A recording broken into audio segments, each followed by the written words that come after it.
Buen día, profesor. Buen día, compañeros. Mi grupo es el número 2 y hoy vamos a exponer fisiopatología de las parasitosis causadas por platelmintos. Entonces, en esta oportunidad voy a explicar cómo el sistema inmunológico responde frente a una infección por platelmintos, ¿no? Enfocándonos básicamente en la activación de los linfocitos B, que es el módulo A.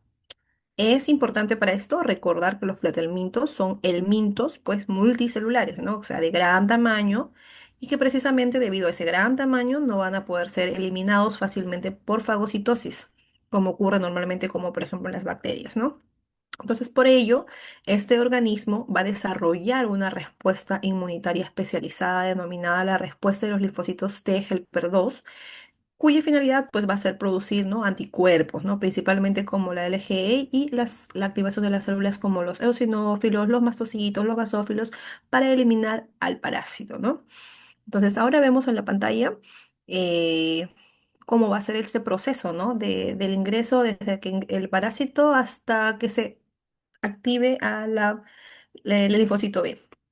Como vemos en la diapositiva, pues empezamos, ¿no? El ingreso del parásito, todo va a comenzar cuando el pretérmino ingresa al organismo y va a liberar, pues, ¿no?, los antígenos que van a ser reconocidos justamente por el sistema inmunológico, ¿no? Entonces va a capturar y presentar en el paso número 2, ¿no? Las células presentadoras del antígeno que van a capturar estos antígenos y los van a presentar mediante los de mayor histocompatibilidad 2 al linfocito TCD4, ¿no? Luego vamos a ver la activación del TH2, ¿no? El linfocito T CD4 se va a diferenciar de un linfocito T helper 2 que va a liberar las citoquinas, las interleucinas 4, 5 y 13, ¿no?, que son las fundamentales para hacer la respuesta en contra de los helmintos, ¿no? En el caso de las interleuquinas 4 van a activar justamente el linfocito B y van a favorecer la producción del LGE y en las interleuquinas 5, ¿no?, las que van a activar precisamente los eosinófilos. Y las interleuquinas 13 van a aumentar la producción de moco y también van a favorecer la respuesta pues antiparasitaria, ¿no? Luego vamos a ir a la activación del linfocito B, ¿no?, la cual va a reconocer este antígeno mediante sus receptores, que es el BCR, y va a recibir, ¿no?, una segunda señal del linfocito TH2, la cual va a través del contacto con el CD40 y el CD40L y las citocinas, con estas dos señales va a quedar completamente activado. Entonces, una vez que están activadas, el linfocito B va a comenzar a multiplicarse y a producir células, pues, ¿no?, más especializadas, ¿no? Ahí es justamente cuando pasamos al paso 5, que es la expansión clonal, ¿no? Aquí el linfocito B, que ya está activado, se va a dividir y va a originar muchas células iguales, ¿no?, que todas capaces de reconocer el mismo antígeno, ¿ya? Y luego pasamos al cambio de isotipo. Después de que ocurre el cambio, ¿no?, de isotipo, inicialmente va a producir la LGM, pero gracias a las interleuquinas 4 y 13 van a cambiar principalmente el LGE y la LLGG4, ¿no? Estos anticuerpos justamente van a tener las características por las cuales van a hacer las infecciones, ¿no?, por los helmintos. Entonces, posteriormente, en la diferenciación, ya algunas células se van a convertir en células plasmáticas, ¿no?, porque van a producir anticuerpos y otras van a ser los linfocitos B de memoria, las que van a permitir, pues, no responder más rápido ante una reinfección. Y por último, la función efectora, que es básicamente cuando la LGE se va a unir a los mastocitos, basófilos o eosinófilos, las cuales cuando van a reconocer nuevamente el parásito van a liberar las sustancias que lo van a dañar y van a favorecer su eliminación, ¿no? Entonces los eosinófilos son especialmente importantes porque van a destruir al elemento mediante un mecanismo llamado citotoxicidad celular dependiente de anticuerpos, o más conocido como las ADCC.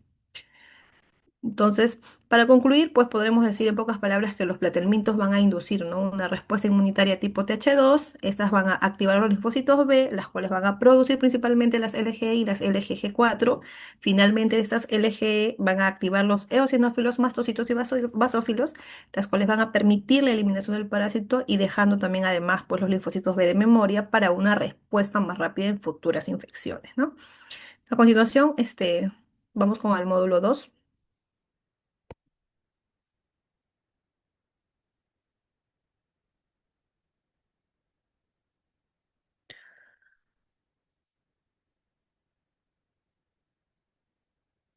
Ya. Ya, bueno, con respecto al módulo B, en esta matriz se resume cómo responde el sistema inmunológico frente a una infección por platelmintos, ¿no? Como la taenia o la fasciola. Este proceso ocurre en 5 etapas. La primera etapa es la entrada del parásito. Los huevos o larvas ingresan al organismo al consumir agua o alimentos contaminados o por penetración a través de la piel. En ese momento, las barreras físicas como la piel y las mucosas, junto con la inmunidad innata, intentan impedir que el parásito se establezca. La siguiente etapa bueno, la segunda etapa es la respuesta innata inicial. Si el parásito logra ingresar, es reconocido por las células como los macrófagos, los neutrófilos y las células dendríticas. Estas liberan sustancias inflamatorias que generan inflamación y activan el resto del sistema inmunológico. En la tercera etapa es la respuesta adaptativa tipo 2. Aquí se activan los linfocitos CD4 con perfiles TH2 que producen citocinas. Estas estimulan a los linfocitos B para producir anticuerpos LGE fundamentales en la defensa contra los helmintos. En la cuarta etapa es la respuesta efectora tipo 2, la LGE junto con los eosinófilos y los mastocitos actúan directamente sobre el parásito, dañando su tegumento y favoreciendo su expulsión mediante el aumento de moco y el peritaltismo intestinal. Finalmente, en la quinta etapa, la regulación y la cronicidad. Si la infección persiste, el organismo produce IL-10, TG beta, además de activar linfocitos T reguladores. Esto ayuda a controlar la inflamación y evita un daño excesivo en los tejidos, aunque también puede permitir que esta infección se vuelva crónica, ¿no?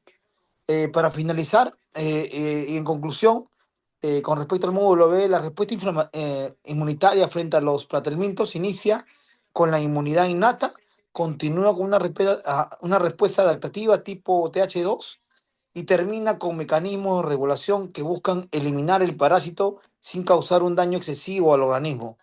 Eso sería con respecto al módulo B. El siguiente. Bueno, ahora vamos a ver lo que sería el módulo C, ¿no? En este módulo presentamos lo que sería un mapa conceptual sobre lo que sería, y sobre la neurocistercosis, ¿no? Que esta sabemos una infección parasitaria del sistema nervioso central causada por la forma larvaria, lo que llamamos los cisticerco, ¿no? Pero más específicamente la Taenia solium, ¿no?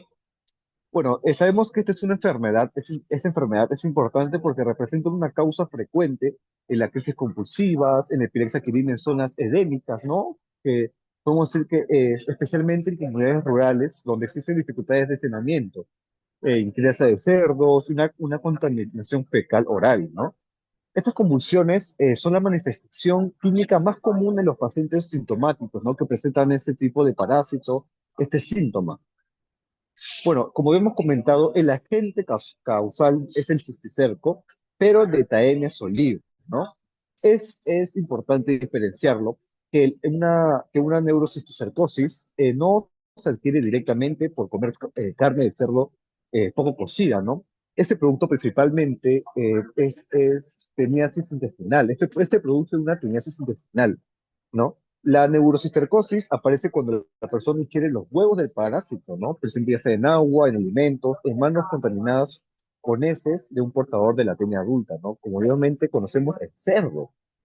Eh, Luego, estas larvas, sabemos, ¿no? Que atraviesan el intestino, pasan por el torrente sanguíneo y estas llegan al cerebro donde forman sus quistes, ¿no? Más adelante vamos a hablar de eso. Bueno, en el sistema nervioso central, los cisticercos, estos pueden permanecer viables durante años, porque modulan la respuesta inmune del huésped y estas generan una poca inflamación, ¿no? Pero, sin embargo, cuando el parásito empieza a degenerarse, este libera antígenos que desencadenan la que sería ya la respuesta inflamatoria, ¿no? Esta inflamación que produce el edema alrededor de la lesión, la irritación de la corteza cerebral y como consecuencia las crisis compulsivas, ¿no? también la cefalia o incluso la hipertensión intracraneal. Esta enfermedad presenta lo que sería cuatro estadios biológicos, ¿no? El primero es el vesicular, ¿no? Donde el quiste está viable, tiene una pared delgada y puede observarse el escólex de un punto dentro de la lesión, ¿no? El segundo es el coloidal, ¿no? En el que el parásito comienza a degenerar. Aquí aparece lo que sería un realce en anillo y el edema perilesional. Este estadio es uno de los más relacionados con convulsiones. ¿Por qué? Porque por la intensa inflamación que esa presenta. Luego tenemos el estadio granular, ¿no? El estadio granular donde el quiste se retrae y disminuye el edema, ¿no? Y finalmente encontramos el estado calcificado, donde ya queda una lesión, una lesión minimizada, ¿no? Que puede actuar como un foco epiléptico y también causar lo que sería convulsiones recurrentes, ¿no? Eh, bueno, eh, bueno, el tratamiento, vamos con el tratamiento, ¿no? El tratamiento depende del número y la localización y el estado de los cisticercos, ¿no? Se emplean antiparasitarios, como lo que sería el albendazol y la praziquantel, ¿no? Que estos acompañados con corticoides para reducir la inflamación.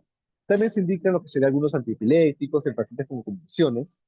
Pero primero, antes de esto, se debe lo que sería controlar la crisis, el edema y cualquier signo de hipertensión intracraneal antes de iniciar el tratamiento parasitario, ¿no? Algo que también me olvido de lo que sería comentar es el diagnóstico, cómo fue las manifestaciones clínicas, ¿no? ¿Qué sucede acá?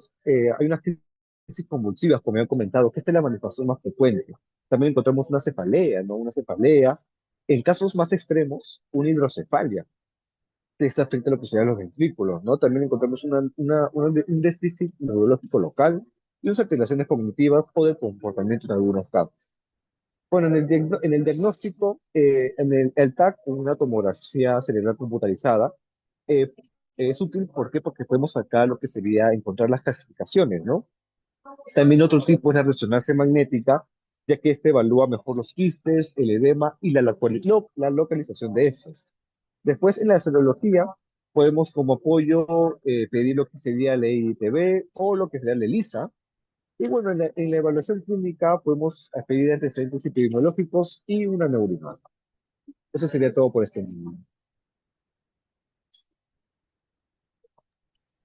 Bueno, vamos a hablar sobre los diagnósticos de infecciones por tratamientos, ¿no?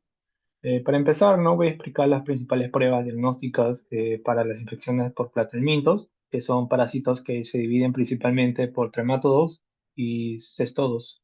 El tipo de prueba depende del lugar donde se encuentre el parásito y de la fase de la enfermedad, ¿no? Entonces, como primera parte empezamos por los trematodos intestinales, que primero tenemos los trematodos intestinales como Phaseoloptis busci o Heterophies, donde la muestra principal, ¿no?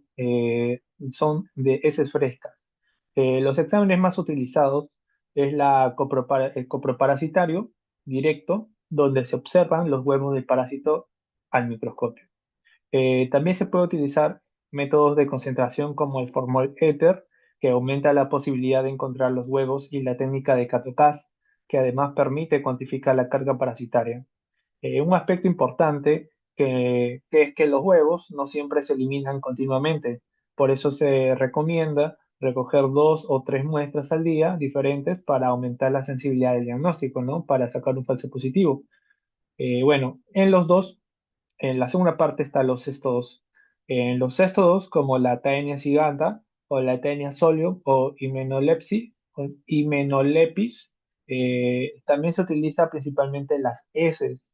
Y en el coproparasitario se buscan especialmente los huevos o proglotides, que son segmentos del parásito. Y en el caso de la himenolepsis, se utiliza, bueno, es útil realizar la prueba de la cinta adhesiva perianal, especialmente cuando la eliminación de huevos es escasa. Es importante recordar que los huevos de la especie de Taenia son son muy iguales o parecidos, por lo que no permiten diferenciar la especie para identificar si se trata de una Taenia solum o una Taenia saginata. Es necesario observar los proglotides o el escolex. En tercera parte están los trematodos hepáticos y pulmonares, ¿no? Los trematodos hepáticos y pulmonares como la fasciola hepática y el Paragonium westermani, el diagnóstico puede requerir varias pruebas, como se realiza un coproparasitario, pero durante la fase aguda muchas veces todavía no existen los huevos en las heces. Entonces se utilizan las pruebas de serología como la ELISA, que detectan anticuerpos contra el parásito. Además, en el hemograma suele mostrar una eosinofilia, que es el aumento de los eosinófilos, una respuesta característica al frente a las infecciones parasitarias, ¿no?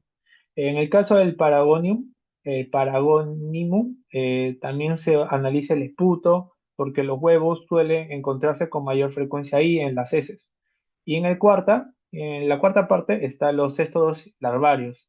Finalmente están los céstodos que, como los cistercosis o la hidatidosis, que aquí en este parásito ya no están en el intestino, ¿no? Sino formados quistes en el órgano como el cerebro, el hígado o los pulmones. Por eso el examen de heces ya no es tan útil.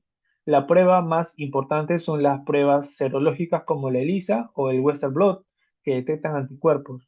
También son fundamentales los estudios por imágenes como la tomografía computarizada, la resonancia magnética y la ecografía, que permiten visualizar los quistes. Y en algunos casos se confirma el diagnóstico mediante histopatología o detectando antígenos de quiste. Entonces, durante toda esta recopilación que hemos hablado, en conclusión puedo sacar que podemos decir, ¿no?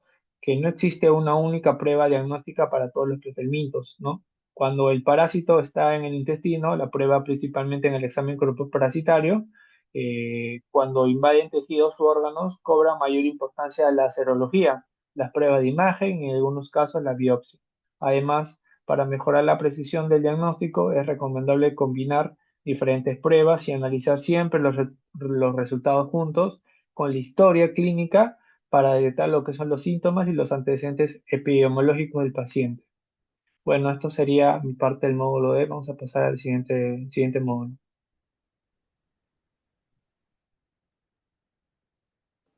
Ya, bueno, en esta diapositiva vamos a presentar el flujograma del diagnóstico y el tratamiento de la hidatidosis, destacando cómo la respuesta inmunológica explica tanto el diagnóstico como las estrategias terapéuticas, ¿no? En el primer paso vamos a ver que los antígenos de Echinococcus granulus provienen del quiste idiático y son reconocidos por el sistema inmunológico, ¿no? En el segundo paso, el linfocito B va a reconocer directamente los antígenos mediante su receptor BCR y luego de esto va a internalizar el antígeno, lo va a procesar y lo va a presentar en moléculas MHC2, ¿no? Convirtiéndose así en una célula presentadora de antígeno, ¿no? Posteriormente, el linfocito T colaborador CD4 va a reconocer este complejo y va a proporcionar señales de activación mediante la interacción CD40, ¿no? Y las citocinas como la interleucina 4, la interleucina 5 y la interleucina 21. Este es un punto clave dentro del flujograma porque sin esta cooperación no se va a lograr una respuesta humoral eficaz, ¿no? Y como resultado, el linfocito B va a proliferar y se va a diferenciar en las células plasmáticas que van a producir anticuerpos y en linfocitos B de memoria, ¿no? Responsables de una respuesta más rápida ante futuras exposiciones, ¿no?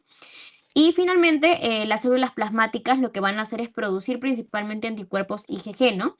Los cuales van a cumplir cuatro funciones importantes, que van a ser neutralizar los antígenos, la opsonización y la activación del complemento, la participación en la inflamación local del quiste y la base de las pruebas serológicas para el diagnóstico, ¿no?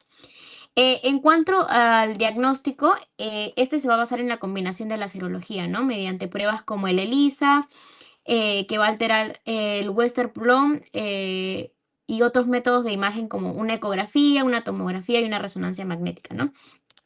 La combinación de ambas va a aumentar la precisión del diagnóstico, ¿no? Y en cuanto al tratamiento, el fármaco de elección es el albendazol, ¿no? Administrado entre 10 y 15 miligramos por día, ya que altera el metabolismo del parásito, dependiendo del tamaño, la localización y el estado del quiste, ¿no? Y también puede indicarse cirugía o una técnica PEL, además del seguimiento clínico y radiológico, ¿no? Y bueno, para concluir, hemos comprendido un poquito más que la respuesta inmunológica no solo va a permitir entender cómo el organismo combate el parásito, sino que también porque la IgG es el principal marcador serológico, ¿no? Y por qué el manejo de la hidatosis requiere integrar un diagnóstico inmunológico, estudios de imagen y un tratamiento más individualizado, ¿no? Eso sería todo en este módulo. Pregunta uno. Con, res-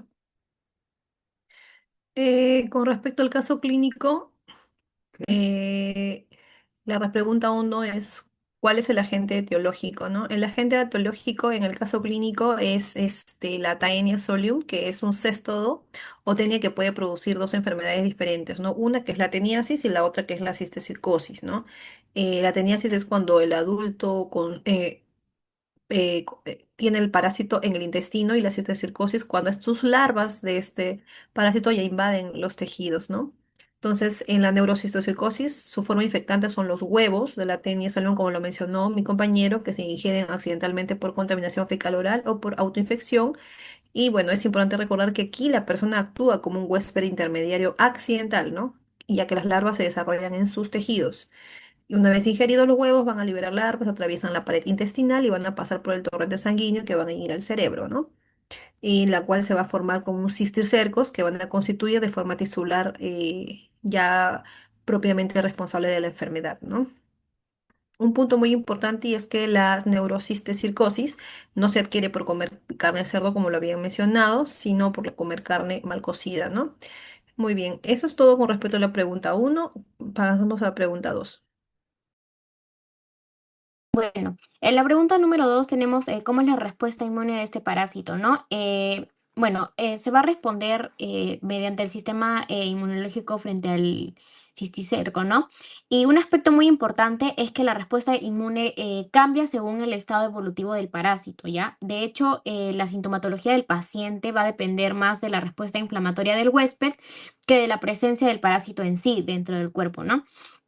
En el estadio vesicular, el cisticerco está vivo y logra evadir la respuesta inmune y por ello va a liberar moléculas inmunomoduladoras que van a inhibir el complemento y favorecer una respuesta TH2, ¿no?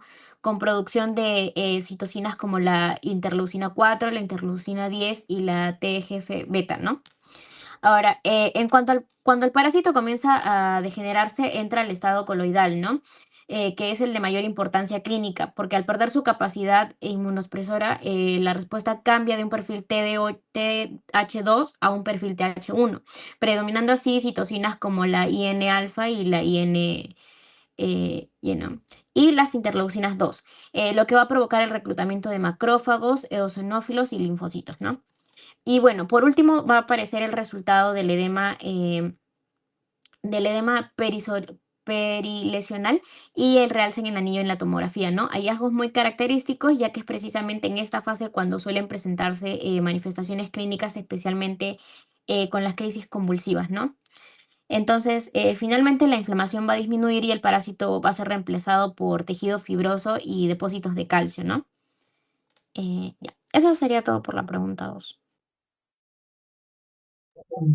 Bueno, en lo que sería la tercera pregunta, eh, pregunta, ¿no? ¿Cómo logró sobrevivir durante años y qué ocurre cuando pierde esta capacidad? Bueno, el cisticerco puede sobrevivir durante años porque se combina mecanismos físicos y inmunológicos, ¿no? Tenemos acá que la pared del quiste y la barrera hematocefálica esta limitan la institución de parásitos al sistema inmune. También la liberación de productos secretorios, ¿no? Que disminuyen la maduración de células dendríticas y reducen lo que sería la presentación antigénica. También que favorecen, favorecen macrófagos de perfil regulador y linfocitos T reguladores, ¿no? Como el FOXP3 positivo, aumentando también la interleucina 10 y lo que sería la TGF beta, ¿no? También que inhibe vías de complemento, especialmente lo que sería la C1K, y reduce la quimiostaxis e infiltración de neutrófilos, eosinófilos y los monocitos, ¿no? También cuando el parásito envejece, este degenera de manera natural o afectando por el tratamiento antiparasitario, pierde la integridad de lo que sería su pared y libera antígenos del tegumento, ¿no? De líquido vesicular y de productos secretos. Siguiente pregunta, por favor.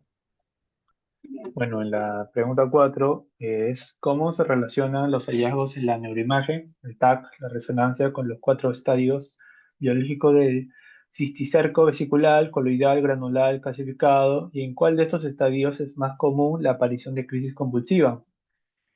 Bueno, tenemos cuatro, que son la vesicular, coloidal, granular, ¿no? Y calcificado, ¿no? Donde la vesicular, ¿no? Viable es una lesión quística por la parafina, contenido similar a la LSR, un escólex visible con esputo hiperdenso, un signo punto brillante, sin edema ni realce con contraste, ¿no? Esto está relacionado con el que el parásito está vivo y provoca escasa respuesta inflamatoria. En la segunda está la coloidal degeneración, donde la lesión con realce en anillos tras contraste, ¿no? Como edema vasogénico, perilesional, importante y efecto de masa, relacionado con que el parásito comienza a morir y se desencadena una intensa respuesta inflamatoria. En la tercera es granular o nodudar, donde la lesión más pequeña, pared engrosada, disminuye el edema y el realce con contraste. Comienza la retracción del quiste, donde el parásito está en resolución y la inflamación disminuye progresivamente. En el cuarto, que es calcificado inactivo, está el nódulo calcificado hiperdenso en TAC, en tomografía computarizada, sin captación de contraste y generalmente sin edema, ¿no? Aunque ocasionalmente puede haber edema transitorio, ¿no? Relacionado con representa el parásito muerto y calcificado. Bueno, vamos a pasar a la pregunta número 5.